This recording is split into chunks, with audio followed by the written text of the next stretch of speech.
Alors, on va tout de suite passer à la table ronde sur l'intelligence artificielle. Donc, j'appelle Stéphane Adler, vice-président en charge du numérique à la Chambre. J'appelle Jacques Binard, DSI. J'appelle donc Alexandre Grus d'Hyperlex. Et j'appelle Christian Revely du Conseil supérieur du notariat. Installez-vous, messieurs.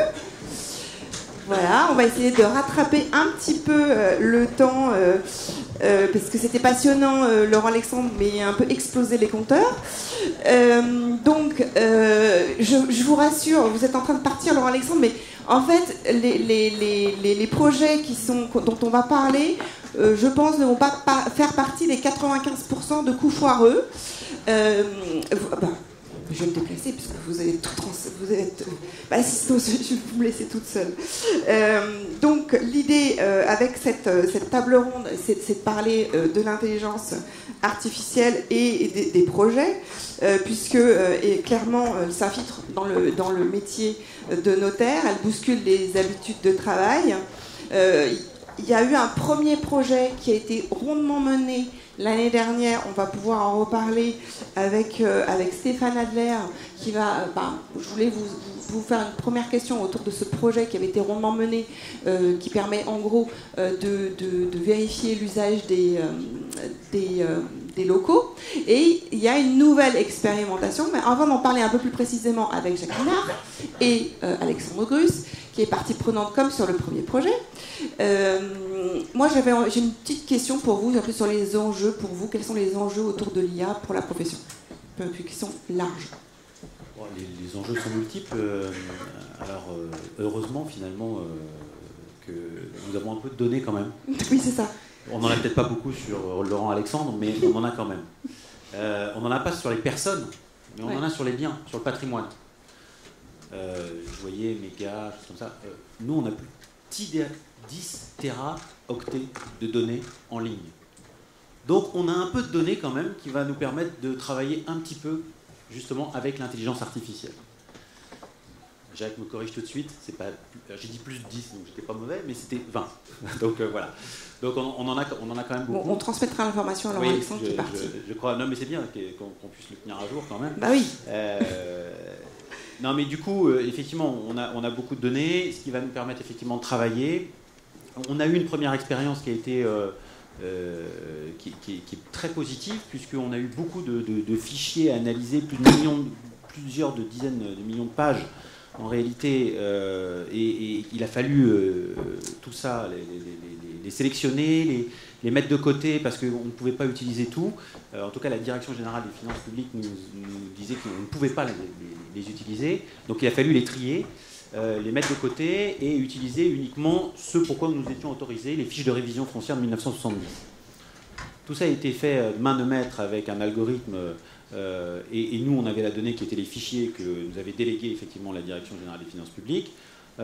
Hyperlex, pour ne pas la nommer, nous a aidés dans cette démarche avec une efficacité remarquable, redoutable, qui fait qu'on a gagné énormément de temps. Avec l'intervention de l'humain, puisqu'en fait...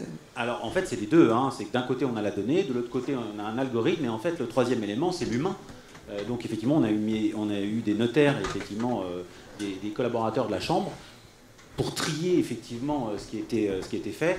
Et du coup aujourd'hui on a un produit en ligne pour toute la profession. Quand je dis pour toute la profession, c'est pas uniquement les notaires de Paris, hein. C'est de manière... pour la France, on a mis effectivement un outil en ligne qui est Vidoc, où on a effectivement ces fiches de révision foncière à la disposition des notaires. En un temps remarquable. En un temps record, parce que si on l'avait fait avec l'humain, on aurait mis effectivement... Jacques peut-être exagère encore un peu, 25 années hommes. Voilà, donc on aurait mis plus d'hommes pour avoir un peu moins d'années peut-être. Mais là, en gros, on a mis 4 mois en gros pour être véritablement efficace. Voilà, donc on voit le gain de temps énorme, et puis du coup derrière ça, ce qu'il faut voir, c'est le service rendu, c'est la sécurité au client, puisque l'information nous l'avons alors que ça faisait 2 ans que nous ne l'avions plus. Aujourd'hui elle est en ligne, on l'a, et on donne effectivement une information beaucoup plus concrète au client. Donc globalement pour vous l'IA n'est pas un risque, et clairement ça sert à laisser du temps, donner du temps aux notaires pour des tâches à plus forte valeur ajoutée. C'est quoi quelle est votre vision un peu par rapport à ça? Alors, sur l'impact de l'intelligence artificielle. On a une justement, là, on est donc ça, c'était un projet réussi. Donc, du coup, on va pas s'arrêter là. Et on envisage d'autres choses, d'autres éléments. Et justement, l'espace notarial qui a ces dizaines de téras de données en ligne, l'idée, c'est de pouvoir classer automatiquement ces données, les trier. Alors qu'aujourd'hui, nous avons en fait des cadres qui passent un temps énorme à ranger cette donnée, la mettre en ligne et de l'autre côté pouvoir aller la rechercher. L'idée, je vais faire peut-être bref, mais en tout cas pour les notaires qui sont dans la salle, Jacques Binard pourra préciser par la suite. L'idée, c'est de pouvoir prendre ce paquet de données, le mettre dans la machine quelque part, que la machine la trie et la mette en ligne. On imagine très bien, on voit tout de suite, ceux qui ont l'habitude de faire ce genre de choses, le gain de temps que l'on pourrait avoir. Dans la phase ultime, c'est bien sûr, une fois qu'on a fait ça, c'est d'aller retrouver la donnée, et puis éventuellement l'analyser, sortir de la documentation triée par sujet. Si je tape servitude et que finalement j'ai 10 documents qui sortent avec le mot servitude, vous imaginez le temps, en fait, le gain de temps qu'on va avoir. Donc voilà, l'idée, en tout cas, le chantier qu'on envisage, toujours avec Hyperlex justement, puisque on a une véritable bonne expérience, c'est de faire travailler les notaires qui nous ont dit on est d'accord pour y aller, donc c'est un véritable projet de compagnie. De l'autre côté, effectivement, on a les données et puis on a un partenaire qui est Hyperlex qui dit ok, je veux bien y aller. Voilà. Alors, je vais passer la parole à Jacques Binard pour nous expliquer un peu plus en détail ce projet. Donc vous l'avez lancé, il est en expérimentation. Quel est le phasage de ce projet? Expliquez-nous un petit peu les ressorts et quand est-ce que ça va être mis en place, quand est-ce que potentiellement les notaires vont pouvoir en profiter? Oui, alors l'IA est un sujet extrêmement vaste et il faut bien commencer quelque part. Et c'est vrai que donc aujourd'hui, on dispose avec l'espace notarial d'un fonds documentaire qui est vraiment extrêmement important. Nous avons actuellement 35 000 data rooms en ligne, avec donc une taille moyenne de 400 fichiers par data room. Et certaines de ces data rooms sont vraiment extrêmement vertigineuses. Donc il y a une quinzaine de jours, donc une étude à réaliser, donc une session d'un actif immobilier.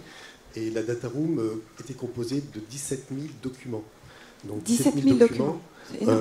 Donc 17 000 fichiers qu'il a fallu recevoir, qu'il a fallu donc d'abord identifier, nommer et ensuite classer dans une arborescence qui est forcément extrêmement complexe. Donc il y a la problématique de l'alimentation de cette data room, mais ensuite de son analyse. Et donc le premier étage de la fusée que l'on a identifié, c'est pouvoir donc explorer la possibilité de pouvoir faciliter la classification donc, des documents qui alimentent les data rooms électroniques. Donc pour cela, nous allons mettre à contribution donc tout un ensemble de notaires, parce que, comme l'a dit Laurent Alexandre, donc que la machine de base n'est pas intelligente, on lui donne de la connaissance. Et cette connaissance, aujourd'hui, c'est le métier, ce sont les notaires et leurs collaborateurs qui peuvent apporter cette connaissance. Donc on va donc mettre en place tout un dispositif donc, avec Hyperlex qui permettra de pouvoir pousser donc, les informations des data rooms vers donc le moteur d'intelligence artificielle pour qu'ils apprennent donc, à reconnaître une information que des professionnels vont permettre de qualifier. Donc et là encore, on a besoin de l'humain pour qualifier. On a besoin encore de l'humain. Alors l'humain est indispensable.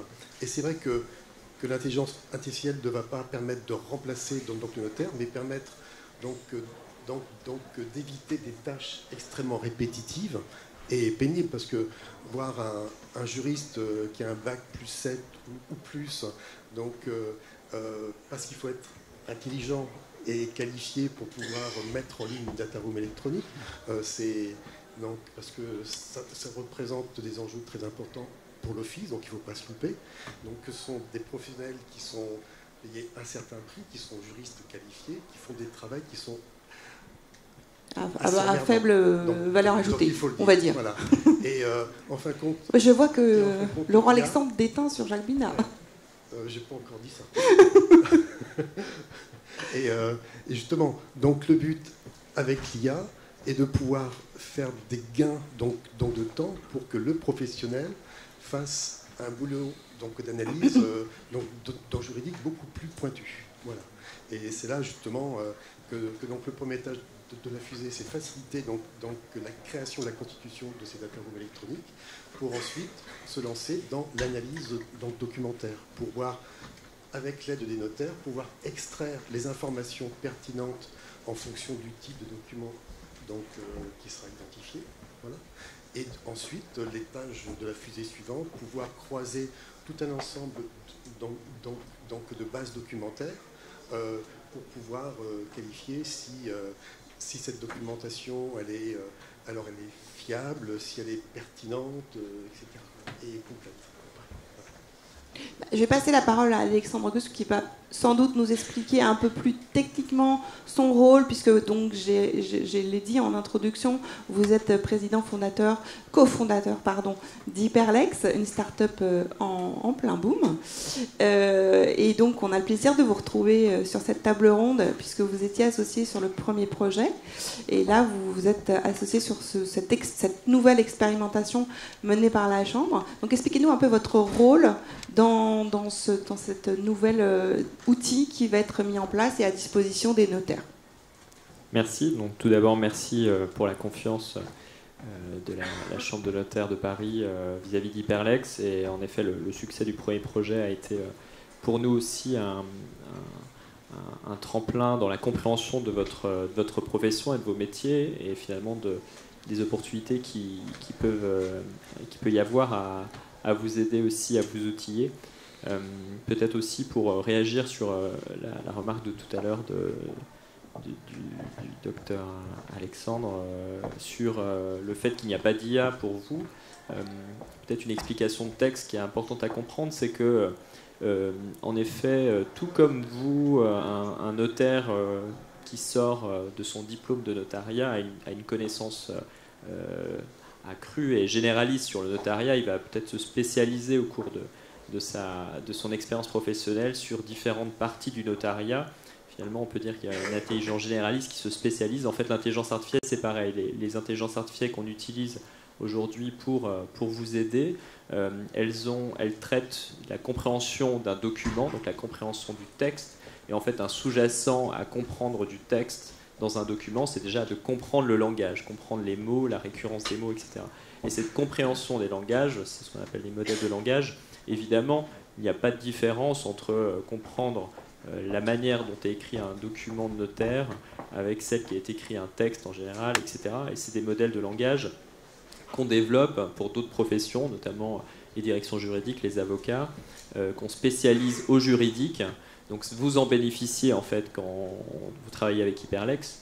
Et le travail qu'on va mener justement dans cet exercice, ça va être de spécialiser cette intelligence artificielle juridique qui est entraînée à comprendre le langage juridique, à comprendre spécifiquement le langage du notariat et comprendre le rôle des éléments présents dans vos documents notariés, voire même à reconnaître ces documents. Donc en effet, le positionnement d'Hyperlex, ça va être d'utiliser les algorithmes sur lesquels nous avons investi, que nous avons développés, que nous mettons en œuvre aujourd'hui auprès d'autres professionnels du droit, pour finalement la spécialiser avec l'aide de deux éléments, dans l'ordre ou dans l'ordre inverse. Le premier, c'est les données. En effet, vous avez énormément de documents qui ont en plus des typologies qui se ressemblent, qui sont récurrentes.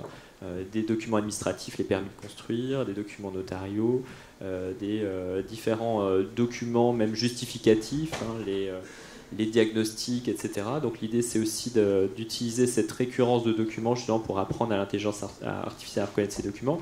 Et évidemment, le rôle des experts, puisque vous n'avez pas aujourd'hui suffisamment de données pour qu'une intelligence artificielle aujourd'hui prenne vos données, la consomme et apprenne seule. Donc en fait, le travail qui va nous amener dans quelques mois à des premiers résultats, en fait, va être de créer cette base de données Et quelle base de données? En fait, c'est simplement sur les documents, sur les éléments contenus dans les documents, sur les mots, sur les dates, les montants, etc., de mettre ce qu'on appelle des labels, des étiquettes, c'est-à-dire donner un nom à ces objets, un nom informatique, dans un format consommable par l'intelligence artificielle pour qu'elle puisse apprendre. Voilà.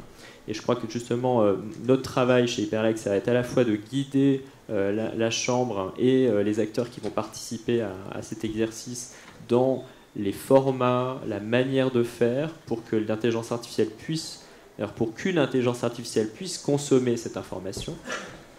De notre côté, y amener nos algorithmes pour valider que justement ces données soient consommées et soient consommables par une intelligence artificielle et aboutissent à des résultats satisfaisants.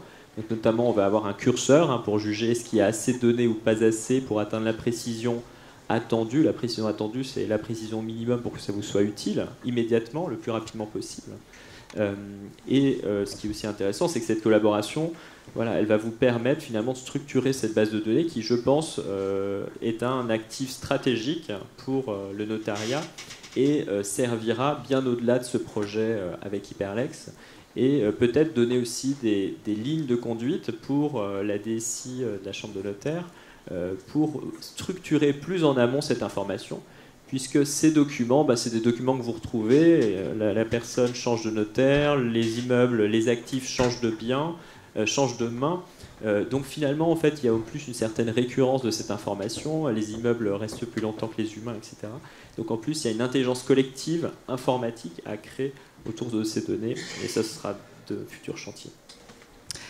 Merci beaucoup, parce que je n'ai pas précisé, mais Hyperlex est spécialisé dans la gestion et l'analyse des contrats grâce à l'IA, donc d'où l'intérêt de votre solution. Je vais me tourner vers Christian Revelli, donc vous êtes DSI du Conseil supérieur du notariat, oui. Que vous venez de rejoindre après avoir été DSI de KPMG France et précédemment d'Alcatel-Lucent. Et la question que je voulais vous poser, c'était quels sont les projets en matière d'IA au niveau du Conseil supérieur du notariat? Oui, d'abord. Même si vous venez d'arriver et que bon. Non, mais pour faire un lien avec ce qui a été dit avant, effectivement, aujourd'hui, dans les métiers et ceux du notariat, ils font partie. C'est surtout l'IA intervient comme un complément aux travaux qui sont effectués aujourd'hui par le métier concerné. Donc, par rapport au discours peut-être... Voilà. Une sorte de notaire augmenté, en fait. Ou une assistance. Ou une assistance. Une assistance automatique. Donc, par rapport au discours un peu anxiogène, s'il a été... Légèrement, quand même. Légèrement. Du précédent, il y a du temps, mais justement, il ne faut pas perdre de temps pour arriver avec des solutions et pour les maîtriser. Parce que si on ne les maîtrise pas, on risque de se faire, entre guillemets, ensevelir par la vague. Anticiper. Donc, voilà. Anticiper est un bon réflexe. Donc, essentiellement, au niveau du Conseil supérieur, l'idée va être de regarder, d'analyser, de faire des tests sur la valeur ajoutée que peut apporter l'IA dans les travaux quotidiens. Que ça soit sur ce qu'on appelle le remote process automation, c'est-à-dire l'apprentissage des processus par l'intelligence artificielle pour soulager un certain nombre de créneaux, point numéro 1. Et point numéro 2, faciliter la réponse face à des questions complexes. Et j'apprends petit à petit votre métier. Il y a des questions complexes qui sont extrêmement horizontales et sur lesquelles la réponse à trouver prend beaucoup de temps. Donc là-dessus, la recherche sémantique, etc., peut amener des solutions là-dessus, sur cette problématique particulière. Donc c'est les axes, entre guillemets, de recherche au niveau du conseil supérieur. D'accord. Merci beaucoup, Christian. Merci. Alors, je me tourne vers la salle. Est-ce que vous avez des questions sur ces sujets autour de l'IA? Non, pas de questions. On vous a endormi avec Laurent Alexandre, du coup. Ou alors on vous a fait peur, je ne sais pas. Non, finalement, il n'était pas si... C'était pas si... J'ai craint le pire, mais en fait, c'était pas si terrible. La conclusion était plutôt positive pour vous, donc... Oui, la conclusion est positive. Nous, on travaille sur l'intelligence artificielle, pas uniquement sur l'espace notarial. On a d'autres données sur lesquelles on envisage de travailler également. D'un côté, on s'est rapproché d'Hyperlex parce qu'on a une très bonne expérience, mais de l'autre, on a les chiffres de l'immobilier avec la base biens. Et notre idée, c'est d'arriver effectivement à faire une expertise en ligne. Alors, l'idée, c'est justement, avec l'intelligence artificielle, de nourrir la donnée avec la base biens, en tout cas les chiffres de l'immobilier, et de mettre d'autres paramètres avec ça. On sait très bien que les transports en commun comptent, que les écoles comptent, que les médecins comptent. L'ensoleillement mais le taux d'ensoleillement, par exemple, où on sait qu'aujourd'hui, il y a des startups qui disent que dans telle pièce, en fait, il y a tant de pourcentage d'ensoleillement. Si vous rajoutez tout ça, vous devez pouvoir arriver à quelque chose d'assez précis, finalement. Peut-être pas aussi précis que l'humain. Quoique, en fait, peut-être plus. En fait, on n'en sait rien. On pense en réalité que plus l'endroit sera dense, plus on arrivera à quelque chose de précis avec cette intelligence artificielle. Donc en tout cas, on est en phase recherche et développement sur ça également. Donc c'est un autre chantier hein, que ça, mais c'est toujours aussi dans le même paradigme, dans la même voie, et on pense arriver à quelque chose. Il y a des outils qui existent déjà. L'idée, c'est toujours de faire mieux, hein, en réalité. Hein, sinon, ça n'a pas d'intérêt. Et on se parle de quelle échéance, là, sur les outils dont vous me parlez? On a sélectionné une société qui s'appelle Priceable, qui travaille déjà, en fait, dans le monde sur cette base-là. Et donc, l'idée, effectivement, ça sera certainement au courant de l'année prochaine d'arriver à un produit fini. Voilà. Ah oui, courant l'année prochaine, déjà, en 2020, oui. Produit fini sur l'expertise. Oui. Ce serait bien. Bah, en tout cas, c'est l'objectif. Je ne sais pas si on y arrivera, mais en tout cas, c'est l'objectif. Et sur le projet, Jacques, quel est le phasage, le timing sur le projet dont vous nous avez parlé sur les data rooms? Donc c'est fonction de l'ambition que l'on se fixe, parce que si on veut demain pouvoir identifier l'ensemble des types de documents qui sont manipulés au quotidien par des notaires, ça peut prendre des années. Ouais. Donc ça se fera par étapes. Oui. Mais il y a un premier phasage, vous m'aviez dit. Hein. Et le premier phasage, donc il y aura déjà des premiers résultats patents donc en 2020. 2020. Ouais. Et ça sera à nous de voir comment pouvoir pouvoir leur permettre aux notaires de profiter des résultats de l'intelligence artificielle. Donc si elle ne peut régler qu'une partie de son travail, là, pouvoir donc mixer les deux. Et là aussi donc c'est un vrai challenge. Oui. Oui. Donc je ne sais pas si vous avez des questions depuis tout à l'heure ou pas. Ben alors, si vous n'avez pas de questions, on va clore cette première table ronde. Voilà. J'aimerais juste ajouter un élément par rapport à l'utilité pour vous finalement d'investir sur ces champs. Au-delà de la menace de potentiellement vous faire remplacer, j'espère que là Laurent Alexandre a plutôt été dans le bon sens. Il faut voir que déjà ces outils prennent place aujourd'hui chez vos clients. Ma première base de clientèle, hein, c'est les entreprises, les directions juridiques d'entreprises. Donc pour ceux qui travaillent en B2B, hein, c'est vos clients qui s'équipent aujourd'hui d'outils qui leur permettent de faire ces recherches très précises et très rapides dans des documents juridiques, dans leurs baux, dans leurs actes notariés, etc. C'est moins en France, mais aux États-Unis, massivement, hein, les avocats, les grands cabinets d'avocats américains s'équipent d'outils leur permettant d'automatiser tout ou partie des audits M&A. C'est vos clients B2C qui ont accès avec nos smartphones, etc., à des intelligences artificielles de Google, etc., qui sont capables de leur donner une réponse à n'importe quelle de leurs questions grâce à Wikipédia, etc., sur n'importe quel point en quelques secondes. Et en fait, alors je ne sais pas si c'est positif ou pas, mais le temps de l'accès à l'information, hein, on est tous clients aujourd'hui, évolue et s'accélère. Et c'est sûr qu'au-delà même de l'aspect utilitaire que vous allez pouvoir faire de ces outils, il faut voir aussi que ça va être extrêmement frustrant pour vos clients quand tout va très vite et que leur quotidien, c'est une réponse à ma question en 1 minute, d'avoir en face d'eux quelqu'un à qui je pose une question et pour peut-être des bonnes raisons, hein, mais quand même des raisons, la réponse doit attendre une semaine, 15 jours. Et ça, en fait, je pense qu'on va arriver à un décalage où beaucoup de personnes, et nous aussi, hein, puisque nous sommes tous clients du notariat, ne comprendront pas pourquoi. Et donc, je pense que c'est aussi une des réponses qui donc n'a pas forcément de retour sur investissement au sens de l'opérationnalité de votre activité, mais peut-être de la partie empathique. Hein. C'est-à-dire aussi, c'est un investissement qui va être probablement nécessaire pour répondre à l'attente d'un client dans un futur proche. Et on est clairement entré dans le royaume de l'instantanéité, vous avez raison de le rappeler. Les délais se raccourcissent et c'est vrai que les clients ont moins envie d'attendre qu'auparavant. Je vous remercie beaucoup, messieurs.